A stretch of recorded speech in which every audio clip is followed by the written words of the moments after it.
시청자 여러분 안녕하십니까? 지방자치 중점 소식을 전하고 더 나은 지방자치의 방향을 제시하는 지방자치 1번지입니다. 지방분권 개헌 염원을 실은 희망버스가 지난 20일 대구를 출발해 2박 3일 일정으로 전국 홍보 투어에 나섭니다.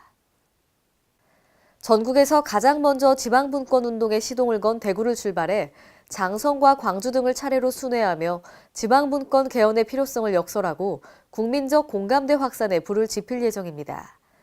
희망버스 내부엔 즉석 문답식 토의가 가능하도록 원탁회의 공간이 마련되고 이 버스는 총 900km를 이동합니다. 홍보단은 지난 20일 첫 번째 투어지인 전남 장성군으로 이동해서 지방분권 개헌 홍보의 결의를 다졌습니다. 또 광주에선 책자 등을 나눠주며 거리 홍보전을 펼쳤습니다. 투어 마지막 날인 22일엔 국회에서 이주영 개헌특위 위원장을 직접 만나 지방분권 개헌 촉구 대구 선언문을 전달합니다. 울산광역시는 지난 20일부터 이틀간 울산 현대호텔에서 전국 지방자치단체 정보화 담당자 300여 명이 참석한 가운데 제34회 지역정보화 연구과제 발표대회를 개최했습니다. 이번 행사는 15개 시도에서 정보화 정책 연구과제 발표 및 질의응답과 최신 IT 신기술 소개 등으로 진행되고 있습니다. 국민의 일상과 함께하는 지능형 전자정부 주제로 열리는 이번 대회는 4차 산업혁명 시대 핵심 기술인 빅데이터와 클라우드, 가상현실 등을 활용한 맞춤형 공공서비스 방안을 모색합니다. 한편 울산시는 행사장에 관광 홍보와 특산물 코너를 마련하여 울산을 적극 알린다는 계획입니다. 전북 익산시가 오는 2018년까지 옛 동익산역에서 춘포역 구간에 전라선 폐선부지 공원화 사업을 추진합니다. 이로 인해 시민들이 휴식을 즐길 수 있는 공간으로 재탄생될 예정입니다. 홍재희 기자입니다.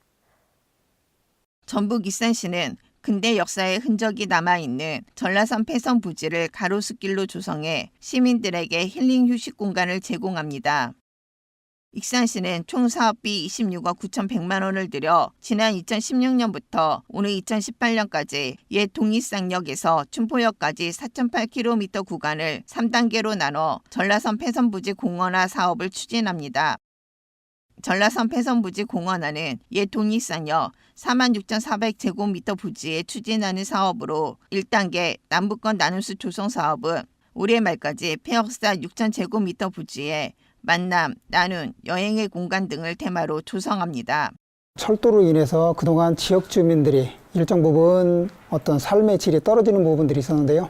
춘포 전라선이 이설이 되면서 저희들 그 공간을 주민들에게 돌려줄 수 있는 휴식 공간으로 제공하고자 저희들 사업을 시작하게 됐고요. 그 춘포역에 저희들 공원을 만들고 또 폐선로 부지에 가로수길을 만들어서 많은 시민들이 찾고 힐링할 수 있는 공간으로 저희들 만들어 가고자 합니다.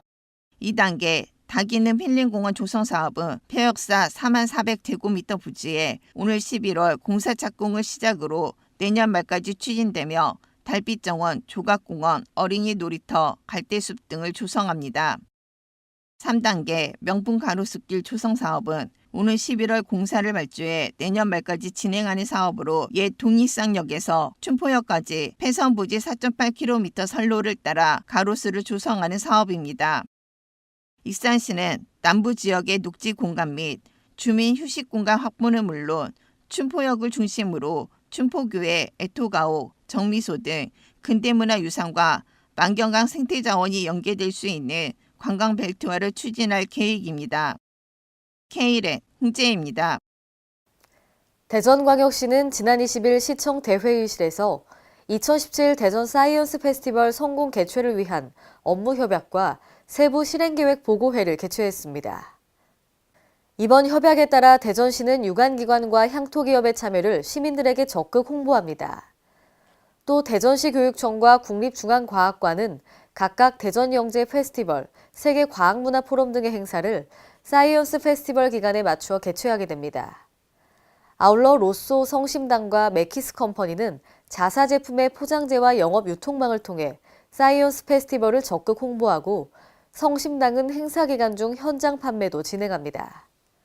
한편 올해 대전 사이언스 페스티벌은 10월 21일부터 24일까지 엑스포 시민광장과 원도심 등 일원에서 개최되며 참여형 축제로 각종 전시, 체험, 문화예술가 포럼 등 다채로운 행사로 꾸며집니다. 전북 남원시가 다가오는 추석 명절을 앞두고 지난 18일부터 이용객이 증가할 것으로 예상되는 다중이용시설에 대한 안전점검을 오는 26일까지 실시합니다. 남원시는 남원소방서, 한국전기안전공사 등 민관 합동 점검반을 구성해 대형마트, 종합여객터미널 등 다중이용시설 10개소를 중점적으로 점검합니다.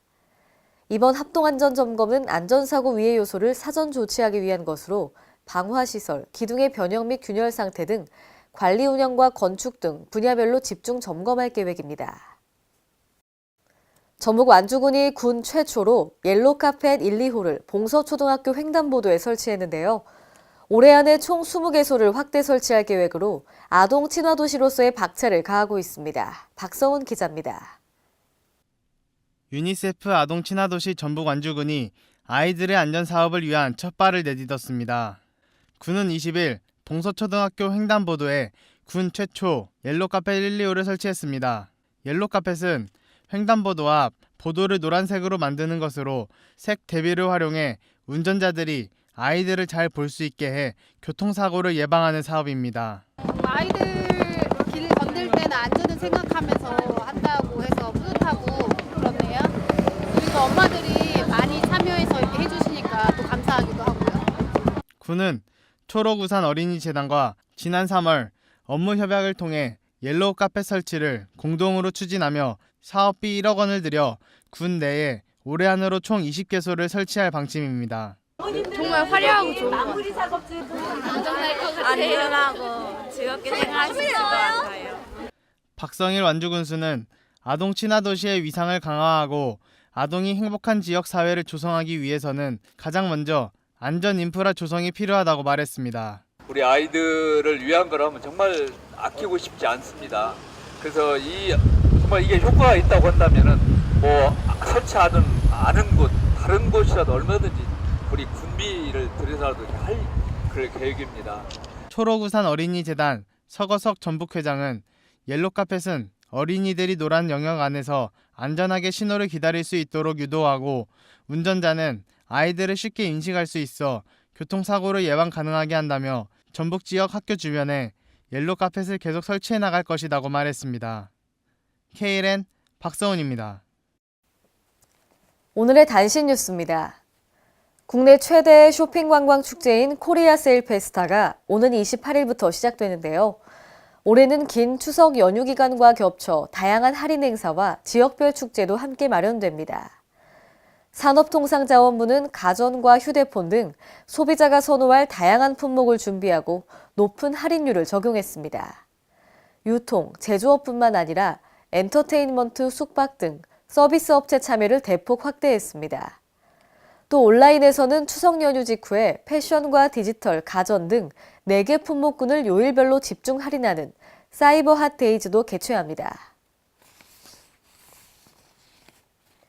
지난 2011년 7월 집중호우가 내려 서초구 우면산에 산사태가 발생했었죠. 이 산사태로 18명이 목숨을 잃고 많은 재산 피해가 났었는데요. 이 같은 피해를 막기 위해 행정안전부 국립재난안전연구원은 한국형 급경사지 재난안전 기준 개발을 위해 급경사지 최첨단 종합실험동을 울산 혁신도시에 구축했습니다. 총 76억 원이 투입됐는데요. 앞으로도 국립재난안전연구원은 오는 2020년까지 약 25억 원의 예산을 투입해 급경사지 붕괴 재현 및 실증실험 기술 개발 등 급경사지 재난 피해를 줄이기 위한 핵심 기술을 개발할 계획입니다. 이상으로 지방자치 1번지를 마칩니다. 시청해주신 여러분 고맙습니다.